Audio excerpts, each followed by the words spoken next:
మన జీవితంలో మనం సగం సంకనాకిపోతే కానీ మన గోల్ ఏంటో మనకు గుర్తురాదు.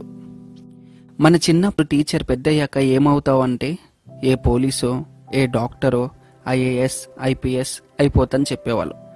కానీ అదే టీచర్ నీ గ్రాడ్యుయేషన్ అయిపోయాక వచ్చి సేమ్ క్వశ్చన్ అడిగితే ఏం చెప్తావు? ఎడ్డి మొహం వేసుకొని ఏం చేయాలో అర్థం కావట్లేదు టీచర్, లైఫ్ అంటే భయం వేస్తుంది అని అంటావు. ఎందుకంటే నీ గోల్ మధ్యలోనే మారిపోయింది. నువ్వు అనుకున్నది సాధించలేవని నీలో భయం మొదలైంది. నీ మైండ్లో ఏం చేద్దాం, ఏది చేద్దాం అనే ఆప్షన్స్ పెట్టుకున్నావు.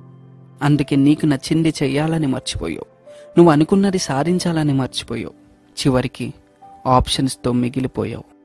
మన గోల్ సాటిస్ఫాక్షన్తో కొలాబ్ అయి ఉండాలి. మన ఎయిమ్ మన మైండ్లో ఫిక్స్ అయి ఉండాలి.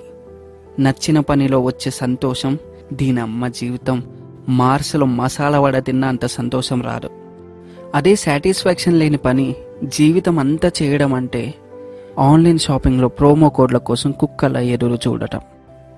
నువ్వు అనుకున్న గోల్ రీచ్ అవ్వాలంటే ముందు నువ్వు అనుకున్న దానిపై నిలబడాలి. ఎంత కష్టమైనా కానీ దానికోసం శ్రమించాలి. ఎండ, వాన, గాలి, మంచు, సుఖం, దుఃఖం, ప్రేమ ఎన్ని ఎదురొచ్చినా నీ గోల్ని మర్చిపోవద్దు. ఒక్కసారి నీ గోల్ని రీచ్ అయ్యావో చల్, ఇక ఎవ్వడు నిన్ను పట్టుకోలేడు. లైఫ్ నీదే, నీ లైఫ్కి కింగు నువ్వే. సో ఆప్షన్స్ తీసేయి. నువ్వు ఏదైతే మైండ్లో ఫిక్స్ అయ్యావో దానిపైన కాన్సన్ట్రేషన్ చేయి. ఏమైనా కానీ నేను గెలవాలి అనే ఒక మైండ్ సెట్తో ఉండు. 100% నువ్వు అనుకున్నది ఇప్పుడు కాకపోయినా రేపైనా ఎల్లుండైనా ఎప్పుడు ఒకసారి ఖచ్చితంగా గెలుస్తావు. నీ గోల్ని రీచ్ అవుతావు. కష్టపడు. ఆ కష్టం నిన్ను ఖచ్చితంగా ఇష్టపడుతుంది.